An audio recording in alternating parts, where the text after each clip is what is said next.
अस्सलाम वालेकुम dear students. First year की लेक्चर सीरीज में मैं आप सबको वेलकम कहता हूँ। आज हम एक्सरसाइज नंबर 3.1 के रिमेनिंग क्वेश्चंस को सॉल्व करने वाले हैं। तो चलते हैं बोर्ड की तरफ और देखते हैं कि क्वेश्चन नंबर 8 किस तरह से सॉल्व हो रहा है। जी, तो क्वेश्चन नंबर 8 की स्टेटमेंट में अगर आप देखें तो आपके पास दो सेट्स दिए हुए हैं। एक आपके पास सेट ए दिया हुआ है और एक आपके पास सेट ए स्क्वायर दिया हुआ है और आपने वैल्यूज को मालूम करना है ए और बी की वैल्यू को। इस क्वेश्चन में स्टूडेंट्स हम वही मेथडोलॉजी का इस्तेमाल करेंगे जो हम इससे प्रीवियस क्वेश्चंस में इस्तेमाल करते हैं। हम सबसे पहले क्या करेंगे, इस सेट ए का स्केयर लेंगे। स्केयर लेने के बाद उसका जो भी रिजल्ट आएगा उस रिजल्ट में हम ए स्क्वायर का मैट्रिक्स पुट कर देंगे। जब आप ए स्क्वायर का मैट्रिक्स पुट करेंगे तो वो दोनों मैट्रिक्स आपस में इक्वल हो जाएंगे और इक्वल होने की वजह से उनके एलिमेंट्स भी आपस में इक्वल हो जाएंगे। तो वहां से हम इजीली ए और बी की वैल्यू को कंप्यूट कर लेंगे। तो इसको सॉल्व आउट करते हैं। गिवन एज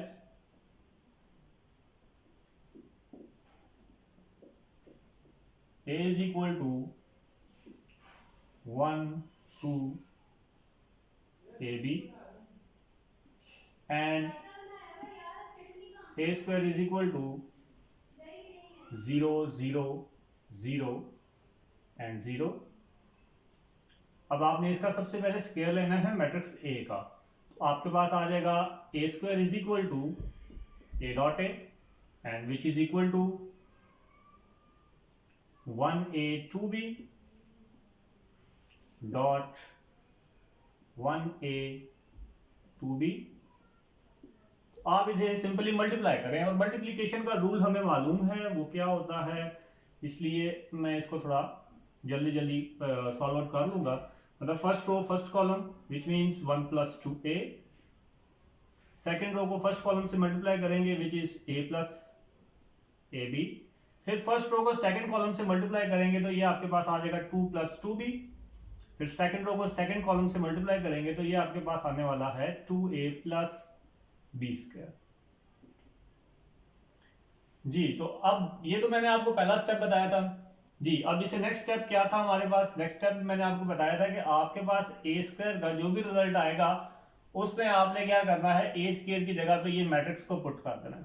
तो आप क्या करें जी, इसकी जगह इस ए स्क्वायर की जगह पे ये रिजल्ट पुट कर दें तो आपके पास आ जाएगा as A square is equal to 0 0 0 and 0।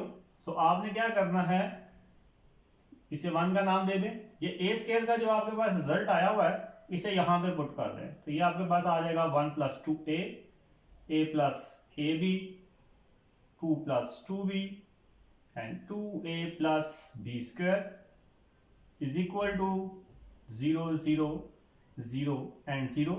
This is from 1. Now अब since the matrices are equal, so इनके एलिमेंट्स भी आपस में इक्वल होंगे। So अब we will get 1 plus 2a is equal to 0 and 2 plus 2b is equal to 0। तो यहां से आपके पास a की वैल्यू देखें क्या आने वाली है, 2a is equal to, ये प्लस 1 है, दूसरी साइड पे जाके क्या हो जाएगा जी, -1 हो जाएगा। तो a इज इक्वल टू आपके पास आ जाएगा 1/2। Similarly 2b is equal to, ये +2 है, दूसरी साइड पे जाके क्या होने वाला है जी, -2 होने वाला है and b is equal to -2 divided by 2 which is equal to -1। So with a simple calculation हमने a और b की वैल्यू को फाइंड आउट कर लिया। क्वेश्चन नंबर 10 में भी हमारे पास दो मैट्रिसेस दिए हुए हैं और नीचे एक रिजल्ट है जिसे आपने शो करना। अब वो रिजल्ट क्या है, a plus B whole transpose is equal to a transpose plus b transpose. तो स्टूडेंट्स आपने सबसे पहले क्या करना है, आपने a प्लस बी को, a और b मैट्रिक्स को आपस में ऐड करना है। मींस a प्लस बी को आपने फाइंड आउट करना है। वो फाइंड आउट करने के बाद आपने ट्रांसपोज करना है। अब ट्रांसपोज करने के बाद आपके पास एक साइड सॉल्व हो जाएगी, फिर आपने अगली साइड की तरफ मूव करना है। नेक्स्ट साइड में आपके पास क्या लिखा हुआ है, A transpose plus B transpose. तो यहां आप क्या करेंगे, पहले आप ए ट्रांसपोज मालूम करेंगे, फिर आप बी ट्रांसपोज मालूम करेंगे, दोनों को आपस में ऐड कर देंगे एंड देन आप देखेंगे कि क्या वो रिजल्ट आपस में दोनों इक्वल आ रहे हैं या नहीं आ रहे। तो ये क्वेश्चन आपने खुद सॉल्व आउट करना है। आपको ट्रांसपोज लेने का तरीका मैंने लेक्चर नंबर 1 में बताया था, इसके इंट्रोडक्टरी लेक्चर में, वहां पे आप इसको दोबारा से रिव्यू कर सकते हैं। मूव करते हैं इससे नेक्स्ट क्वेश्चन की तरफ, विच इज क्वेश्चन नंबर 12। तो सबसे पहले आप क्वेश्चन नंबर 12 की स्टेटमेंट की तरफ गौर करें और देखेंगे क्वेश्चन नंबर 12 की स्टेटमेंट में वो आपको क्या कह रहा है। देखें क्वेश्चन नंबर 12 की स्टेटमेंट में वो हमें कह रहा है कि find the value of x if x आगे एक मैट्रिक्स है इज इक्वल टू, फिर एक मैट्रिक्स है।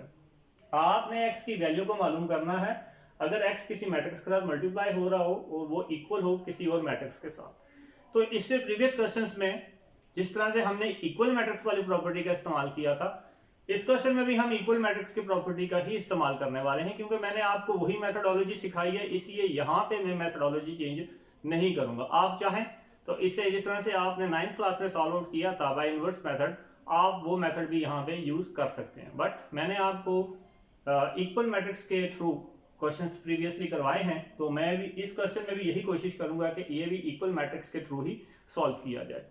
तो इसमें देखें मेथोडोलॉजी क्या होगी क्वेश्चन नंबर 12 में जी। तो क्वेश्चन नंबर 12 में हम क्या करेंगे, हम लेट कर लेंगे x is equal to A B C D.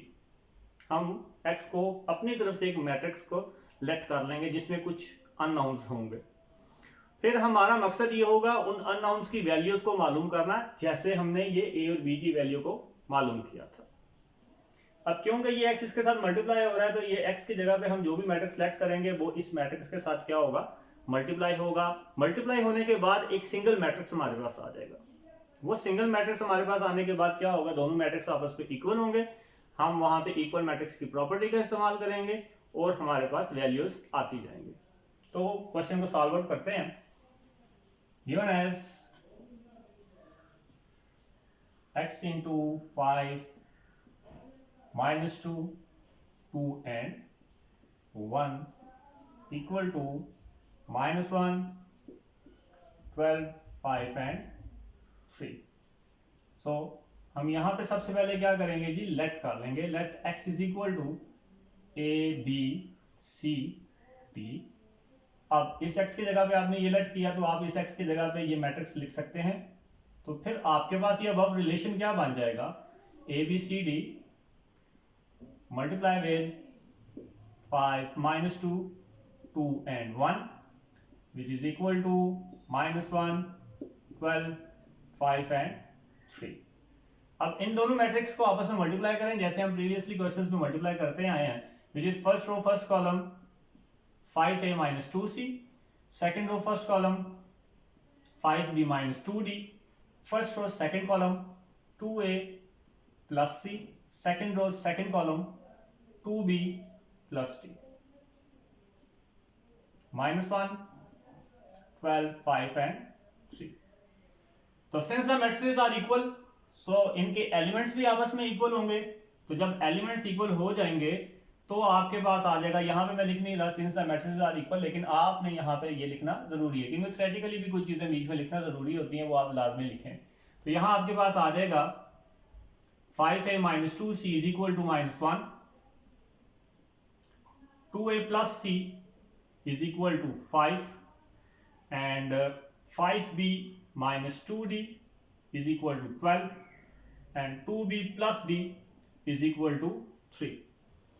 तो अब हम क्या करेंगे, आप चाहें तो इन इक्वेशंस को सॉल्व करने के लिए आप सब्स्टिट्यूशन मेथड भी यूज कर सकते हैं। मैं यहाँ पे इक्वेशंस को साइमल्टेनियसली हल करने वाला हूँ, तो आप दोनों में से जो मर्जी मेथड अप्लाई करें, दोनों से आपके पास रिजल्ट सेम ही आने वाला है। तो देखें यहाँ पे आपके पास है 5a minus 2c is equal to minus 1। अब इस a की वैल्यू को मालूम करने के लिए यहाँ पे 2 होना जरूरी है, तो आप क्या करेंगे, इस इक्वेशन को मल्टीप्लाई कर देंगे 2 के साथ। तो जब आप इसे 2 के साथ मल्टीप्लाई करेंगे, मल्टीप्लाई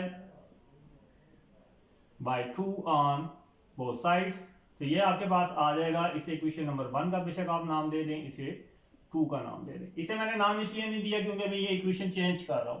तो ये आपके पास आ जाएगा 4a plus 2c is equal to 10। अब आप क्या करें, इसे नाम दे दें 3 का। नाउ एडिंग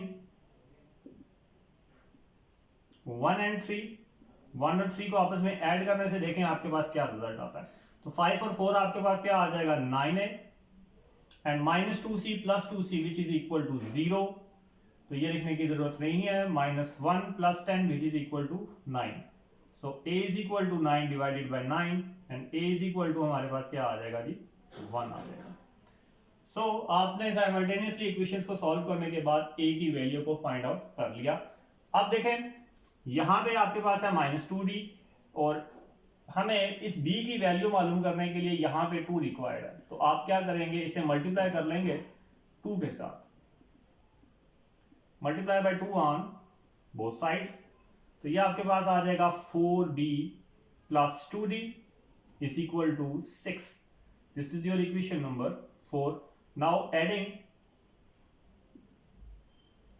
2 and 4, 2 और 4 को आपस में ऐड करें तो देखें आपके पास क्या आने वाला है। 5 और 4 आपके पास क्या आ जाएगा, 9d, -2d + 2d ये दोनों आपस में कैंसिल हो सकते हैं, तो इज इक्वल टू 12 + 6 ये आपके पास क्या आ जाएगा जी, 18। So b is equal to 18 divided by 9, b is equal to आपके पास क्या आ जाएगा जी, 2 आ जाएगा। अब a और b की वैल्यू तो आपने मालूम कर ली, अब c और d की भी वैल्यू आपने मालूम करनी है। अब c की वैल्यू को मालूम करने के लिए आप क्या करेंगे, put a is equal to 1 in 1 और 3 इन दोनों में से किसी भी इक्वेशन में पुट करें तो आपके पास c की वैल्यू भी आ जाएगी। पुट इन इक्वेशन नंबर 1, तो ये आपके पास आ जाएगा 5 × 1 -2c is equal to -1 which is equal to 5 -2c is equal to -1, so we will get -2c is equal to -1 -5 and c is equal to, मैं यहाँ पे डायरेक्ट लिख रहा हूँ, -1 -5 which is equal to -6 and -6 divided by -2 which is equal to 3। Same procedure आपने यहां पे भी करना है कि b इज इक्वल टू 2 को आपने इक्वेशन नंबर 2 में पुट कर देना है, सो आपके पास वहां से डायरेक्ट रिजल्ट आ जाएगा। मैं यहां पे डायरेक्ट रिजल्ट ही यहां पे पुट करने वाला हूं, तो 5 × 2 -2d is equal to 12 and ये आपके पास आ जाएगा -2d is equal to 12 - 10 and 2d is equal to, और 12 - 10 is equal to 2 and d is equal to आपके पास क्या आ जाएगा, -1। तो आपने इसको प्रॉपर स्टेप्स के साथ करना है। मैंने क्योंकि आपको यहाँ पे मेथोडोलॉजी समझा दी है इसलिए मैंने यहाँ पे उस चीज़ का इस्तेमाल नहीं किया, और बोर्ड में वैसे भी जो स्पेस जो है वो कम थी, मैंने इस वजह से यहाँ पे इसको पॉइंट अप कर दिया। तो आई होप कि आपको ये क्वेश्चन अच्छे तरीके से समझ आ गया होगा। इसके रिलेटेड आगे कुछ एग्जाम्पल्स हैं, कुछ क्वेश्चन हैं, वो आपने बहुत ही अच्छे तरीके से सॉल्व आउट करने हैं ताकि आपको मेथोडोलॉजी अच्छे तरीके से समझ आ सके। तो अब हम मूव करते हैं क्वेश्चन नंबर 14 की तरफ। तो क्वेश्चन नंबर 14 में देखें हमारे पास दो मैट्रिक्स हैं, वो दोनों मैट्रिक्स आपस में क्या हो रहे हैं जी, मल्टीप्लाई हो रहे हैं, और आपने उन दोनों मैट्रिक्स का जो रिजल्ट है वो शो करना है किसके इक्वल, Ri3 के इक्वल। अब Ri3 का क्या मतलब है कि R मल्टीप्लाई हो रहा है किसके साथ, आइडेंटिटी मैट्रिक्स के साथ। कौन सा आइडेंटिटी मैट्रिक्स, वो आइडेंटिटी मैट्रिक्स जिसमें ऑर्डर हमारे पास क्या है, जिसमें हमारे पास ऑर्डर 3 है। तो सॉल्व करते हैं, इसकी लेफ्ट हैंड साइड ले लेंगे, लेफ्ट हैंड साइड में जिस तरह से मल्टीप्लाई हो रहा है हम उसी तरह से इसको मल्टीप्लाई करेंगे। तो देखें जी आपके पास है r cos phi 0 r sin phi 0 r 0 minus sin phi 0 and cos phi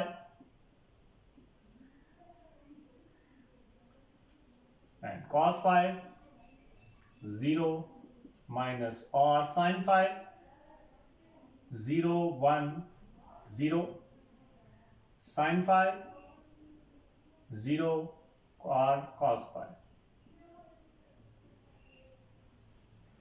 जी तो हम सबसे पहले क्या करेंगे जी, इन्हें सिंपली आपस में मल्टीप्लाई कर देंगे। This is your left hand side, तो इन्हें मल्टीप्लाई करेंगे आप। मल्टीप्लिकेशन के लिए वही प्रोसेस है, first row first column, second row first column, third row first column and so on. हम प्रोसीजर यूज करेंगे जी। फर्स्ट रो फर्स्ट कॉलम, तो ये आपके पास आने वाला है r cos square phi plus 0 plus r sin square phi। Second row first column 0 multiply by cos 5 which is equal to 0 plus r multiply by 0 which is equal to 0, 0 multiply by minus r sin 5 which is equal to 0, r sin 5। अब third row first column, तो ये आपके पास आ जाएगा r sin 5 cos 5, 0 multiply by 0 को लिखने की जरूरत नहीं है, माइनस r sin 5 cos 5। जी, तो ये आपने फर्स्ट कॉलम के साथ तीनों रोज को मल्टीप्लाई कर दिया। अब हम सेकंड कॉलम के साथ इन तीनों रोज को मल्टीप्लाई करेंगे, तो आपके पास ये आ जाएगा r cos 5 multiply by 0 which is equal to 0 plus 0 multiply by 1 which is equal to 0 minus sin 5 multiply by 0 which is equal to 0। तो ये तो तीनों 0 हो गए। अब second row second column 0 multiply by 0 which is equal to 0, r multiply by 1 which is equal to r, 0 multiply by 0 which is equal to 0।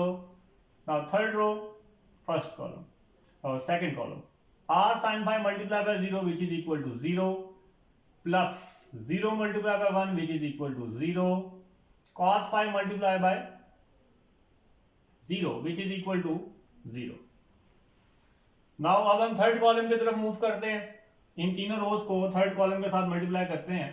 r cos 5 multiply by sin 5 which is equal to r cos 5 sin 5, 0 multiply by 0 which is equal to 0 को लिखने की जरूरत नहीं है, and minus sin 5 multiply by r cos 5 which is equal to r sin 5 cos 5।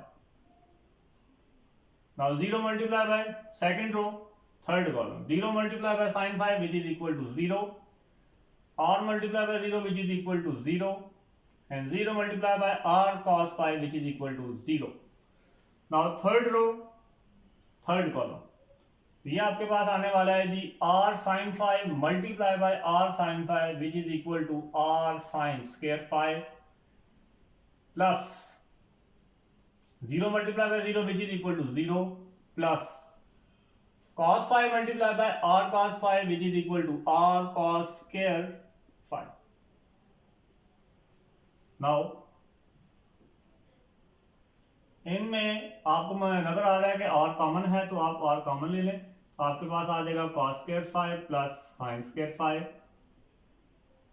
ये 0 है तो 0 ही रहने दें इसे, ये भी 0 हो जाएगा, इसी तरह ये भी 0 है, इसे 0 कर दें, 0 और ये भी आपके पास 0 आ गया, ये भी 0 हो जाएगा 0, और इन दोनों में से भी आप क्या करें जी r कॉमन ले लें, तो आपके पास आ जाएगा r sin square 5 plus cos square 5। Now अब cos square 5 plus sin square 5 हमें मालूम है ये एक ट्रिग्नोमेट्रिक आइडेंटिटी है। ट्रिग्नोमेट्रिक आइडेंटिटी में cos square 5 plus sin square 5 1 के इक्वल होता है। 1 को जब आप r से मल्टीप्लाई करेंगे तो वो r ही आने वाला है, तो r 0 0 0 r 0 and 0 0 r।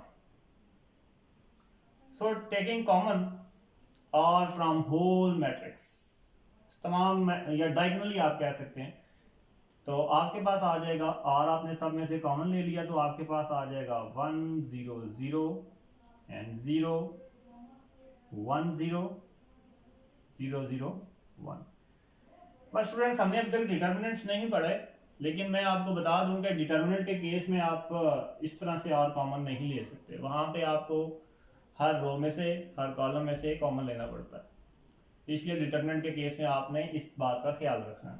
तो मजीद ही आपके पास आ जाएगा जी, हमें यह पता है कि ये आइडेंटिटी मैट्रिक्स है जिसका ऑर्डर हमारे पास क्या है जी 3 है, तो ये हमारे पास राइट हैंड साइड आ गई है। तो क्वेश्चन नंबर 14 के साथ ही एक्सरसाइज नंबर 3.1 कंप्लीट हो जाती है, और एक्सरसाइज नंबर 3.1 कंप्लीट हो चुकी है, तो आपने ये पूरी एक्सरसाइज को कंप्लीट करना है, और कंप्लीट करने के बाद मुझे आपने ईमेल में मुझे क्वेश्चंस आपने सेंड करने हैं ताकि मैं